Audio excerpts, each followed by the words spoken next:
My last topic for today ni agri-meteorology.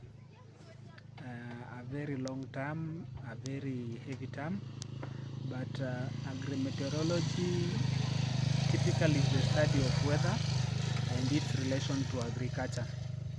Why today I'm speaking about this, it's because juzi president alisema hatuhitaji mvua, tunahitaji maji, and we made memes about it, but come to think about it, we are going in this modern world, we are going to a certain point where we need to do agri-meteorology,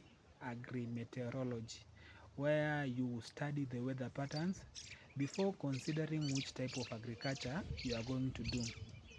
Like of recently, I know this year, especially during the short rains, many people have gone into loss because we really invested in agriculture, and unfortunately we didn't study the weather patterns.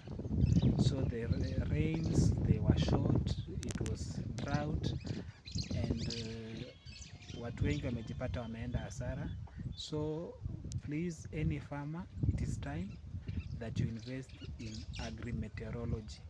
Know the weather patterns, know what to plant, what does best on which weather, and we don't need rain, we need water.